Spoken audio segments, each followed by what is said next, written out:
Well, good morning, everyone. My name is Mike Johnson. I am the bookkeeper here at First Baptist of Fairfield. And I was not going to do my testimony. I had a sermon all laid out. I sent it to PT. He said, hey, it looks great and everything.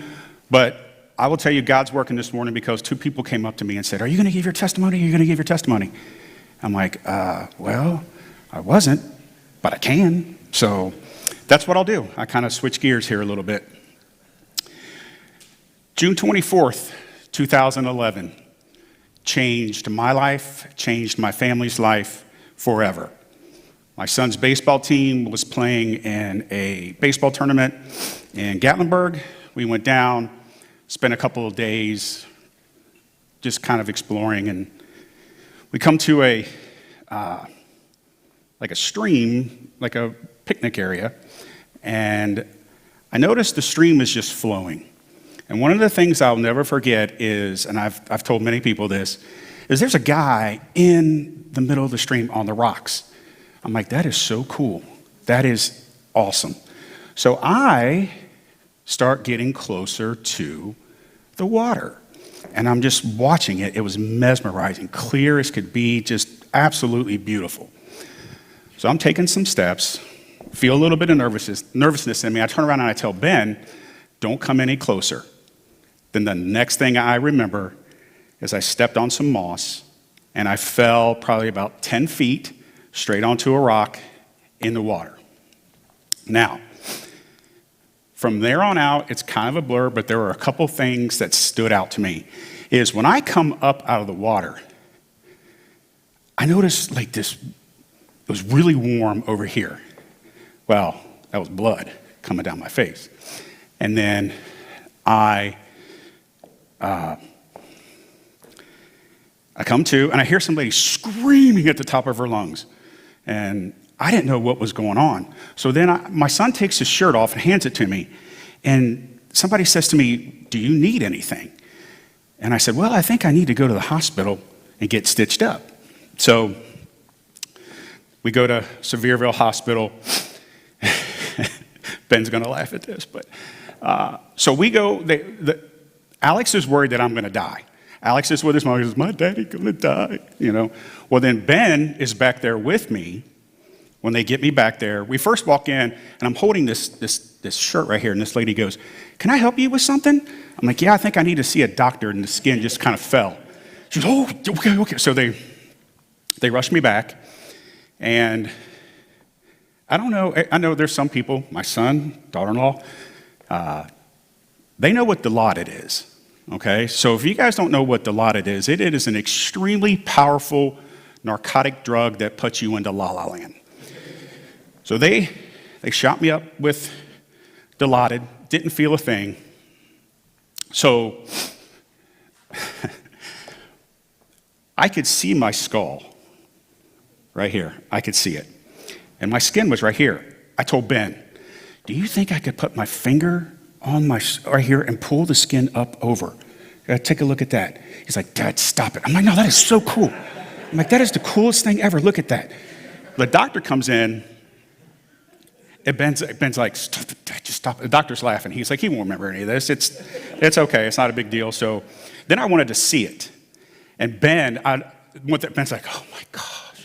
Dad. And the doctor's like, go ahead. He's not going to remember it. Go right ahead. So they take me into the bathroom. I look in the mirror, and I'm like, that is the coolest thing I have ever seen in my life. So they stitched me up. That happened on a Thursday. I felt fine. My eye swelled shut. People had fun with me as far as teasing me a little bit. Okay, great. So we're coming home Sunday, and I tell Tracy, I said, something's not right. I feel off. Something's not right. But then in my head, I'm thinking, well, dude, you just whacked your head, so of course you're not going to feel right. So we drive home, and it just kind of started to mount more. Just something wasn't right.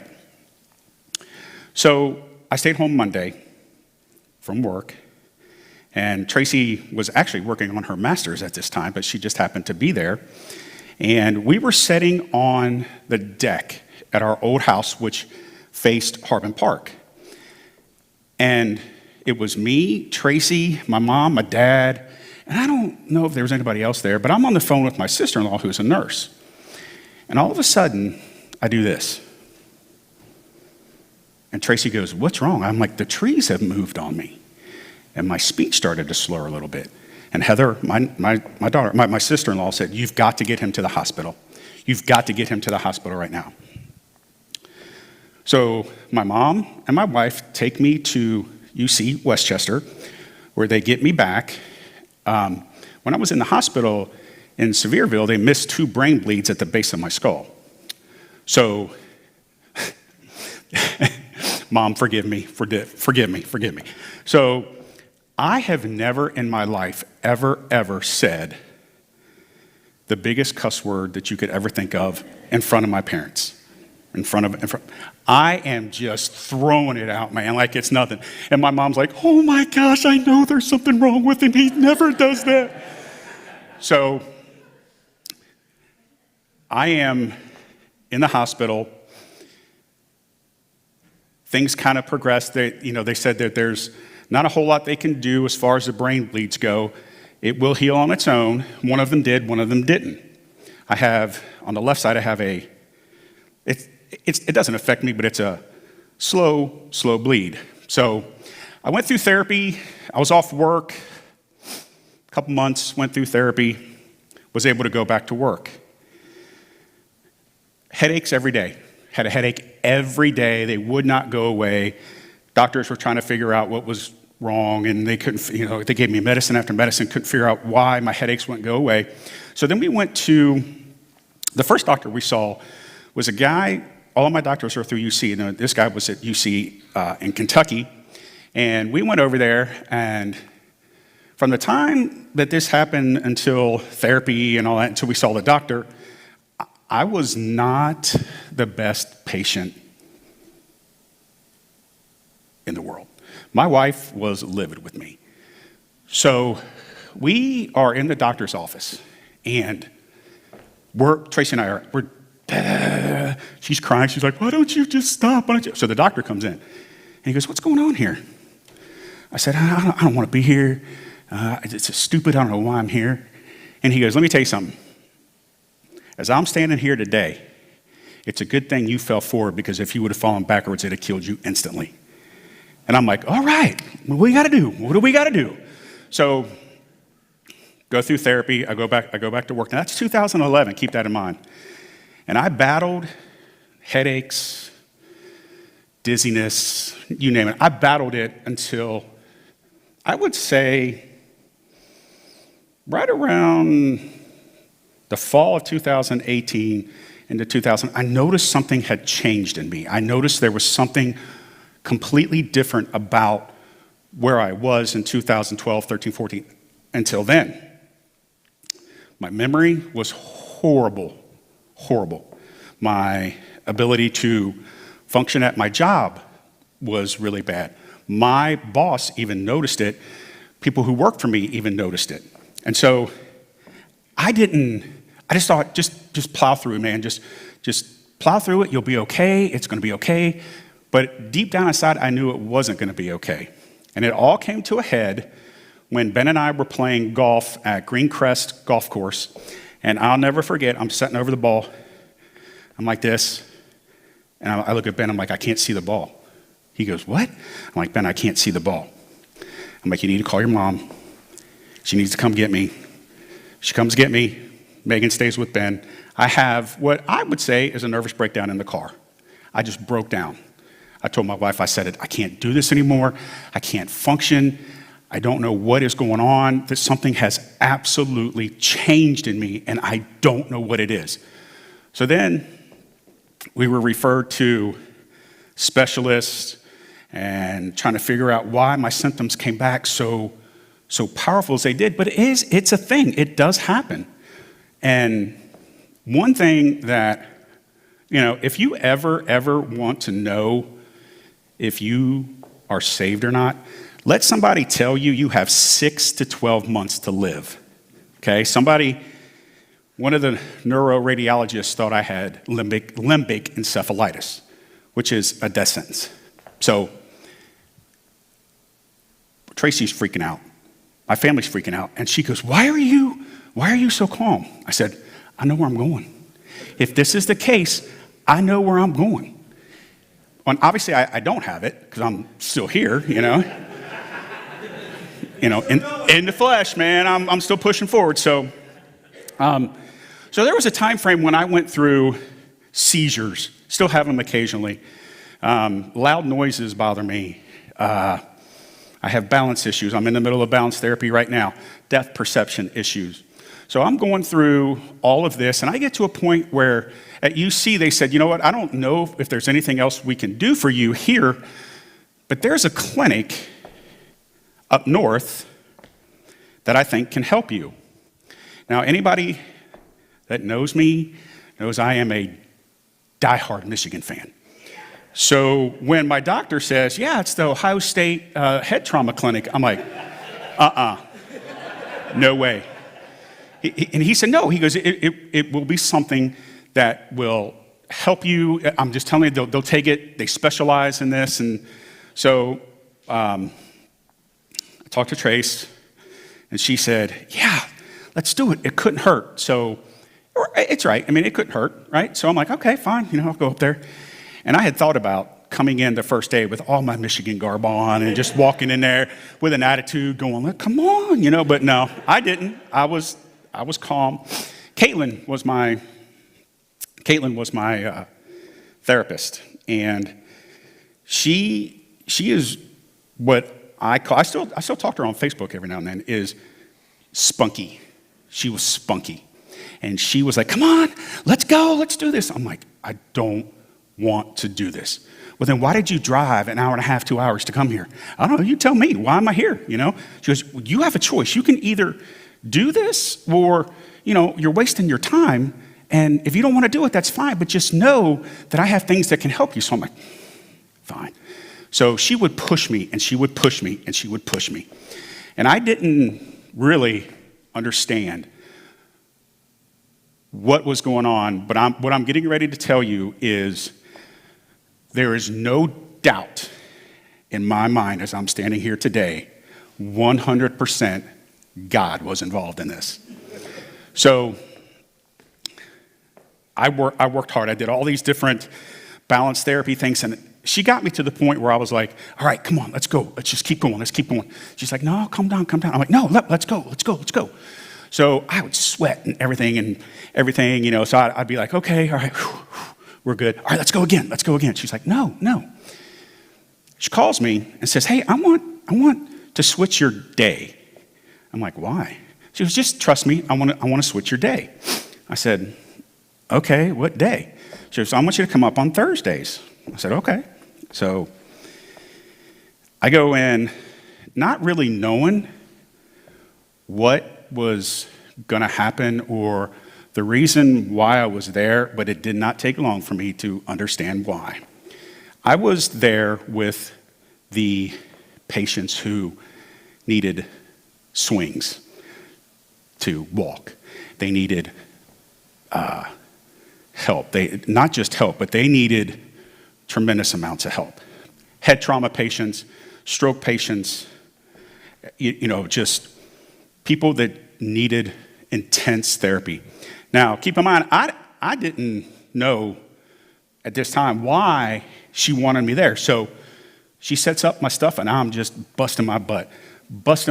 I'm doing, okay, let's do it again. So we do it again, and I'm like this. I'm like, whew. I look up, every one of those patients are staring right at me. And I'm like, okay. So then I noticed them starting to become a little bit more active.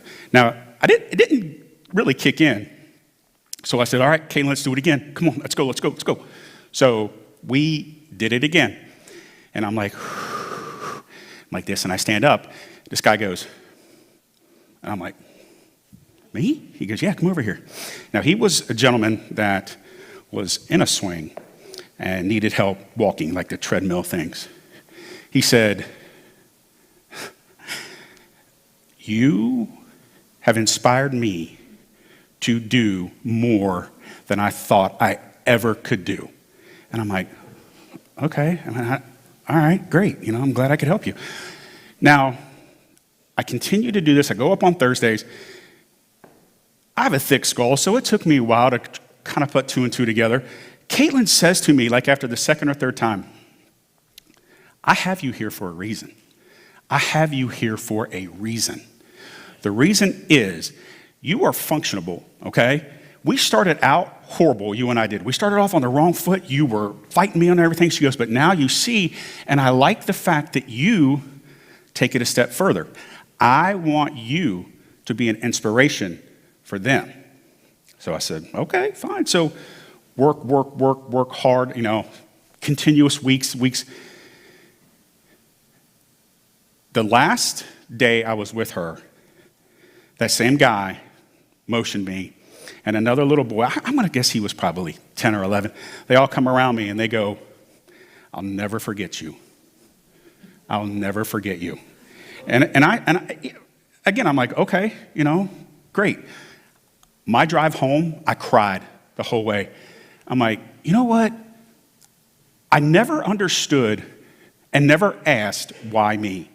I never have. I've never said, why me? Look, trust me, I don't like the fact that I have memory issues, I have balance issues, I have all these issues, but there's a reason why it happened to me. And it took me a while to figure it out. And the funny thing is that it happened at Ohio State University, of all things, So Caitlin said, "We're going to convert you to a Buckeye." I'm like, no, not even close. But here's what I would say, is that we are all put on this earth for a reason. God has plans for us. It may not be what you think it's going to be. It may not be what you want it to be. I didn't want this. I didn't ask for this. But if I can somehow reach somebody who has a head injury, who has struggles. There are days when I've told Trace, I'm like, I can't do this anymore. I just can't do it. And then I think to myself, well, what choice do you have? You have to push through. You have to be willing to deal what's dealt to you. Now, it's been hard. No doubt it's been hard. I try my best to make the best of each day. I try my best I have like I said, I'm a bookkeeper here. I come up a couple of times a week, a couple hours a week, manage the books and everything. So that helps.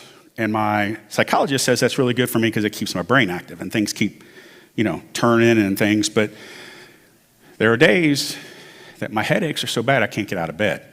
And it's horrible. I have loud noises typically throw me into seizures. Seizures are not a fun thing to watch if you've never seen them. So, like I said earlier, God has a plan for everybody. He wants us. At least this is how I take it. I did not know at the beginning why this happened to me. I never said, why me? I just battled through with help of so many people. So many people. When I was initially hurt, my mom and dad were over at the house, and I didn't know this until later. I had a 30-second memory. I'm like, hey, where's Tracy? Oh, she's at school. Blah, blah. Hey, where's Tracy? She's at school. Hey, where's Tracy? She's at school. And they never said, this was my parents. They were there with me most of the time during this time frame.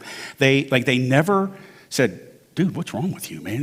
They knew, right? They knew what the severity of it was. They knew that, hey, this is serious. We need to take it serious. And so, as time went on, at least for me, I I started to understand why, but I wasn't happy that it happened to me. I wasn't. A lot of people say they look at me and they'd have no idea that I have a head injury. None. But you need to catch me on a bad day. I probably won't know who you are. I'm probably stumbling everywhere. My head feels like it's going to blow off. So I try to work as hard as I can. And there's the one thing that really I think helped me with this is I've tried to instill in my kids that, hard work does pay off. Hard work does pay off.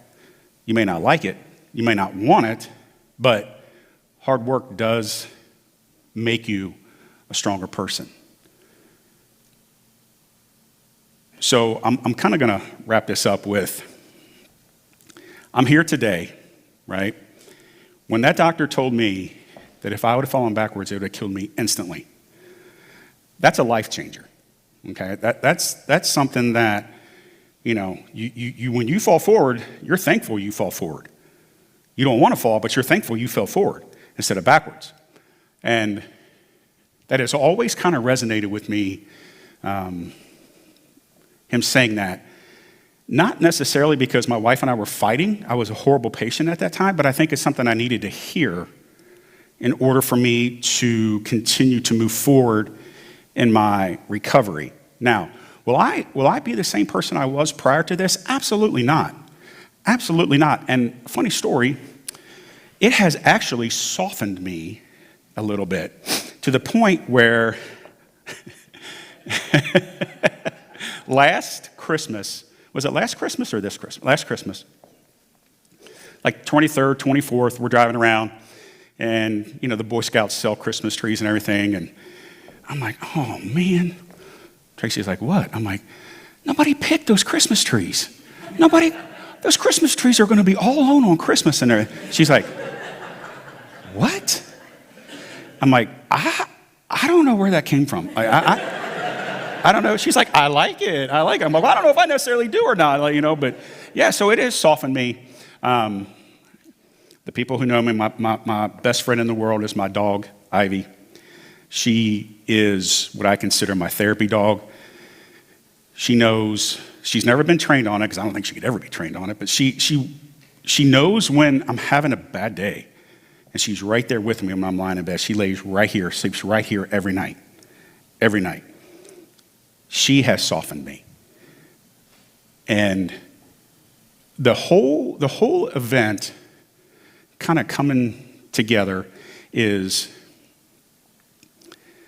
when God puts something in your life, when God does something that you, don't agree with, He does it for a reason. There's a reason for everything. There's a reason why that happened to me. There's a reason why you're here today. There's a reason why you're going to get your car and drive home. There's a reason for everything. But I know by the grace of God Himself, I am able to do what I do today only because of the people that He put in my life at that particular time. Now, my family and everything, they were part of my life. I'm talking about the people that, I hate to say it again, but the OSU people, right? Like that girl changed my life. She changed my life because she made me realize that you can sit back, do nothing, and be content with where you are. Or you can do the best you can. That's it. Do the best you can. Push forward, do the very best you can, and let the chips fall where they may. I say that a lot. My family has heard me say that. Do the best you can, let the chips fall where they may. So I think my chips have fallen pretty good. I think I've done pretty well. I'll never be the same, like I said, but God has been so good to me. I can say through this, my relationship with God has become sealed. I wasn't, this is 2011. I wouldn't come to church with Trace a lot. I just wouldn't. Maybe in a roundabout way, he bonked me on the head to get me to come to church. Maybe it was to get him closer to him, but it worked. It worked. So I'll leave you with this. Don't ever let anybody tell you that you can't do something. Don't let anybody tell you, no matter what you do in your life, that you can't do it. Because I'm telling you right now, as hard as it is, there are days, everybody has these. You don't want to get up, you don't want to do anything. But when you do and you start moving and you start seeing what God has around you and what God has in store for you that day, it changes everything. Thank you.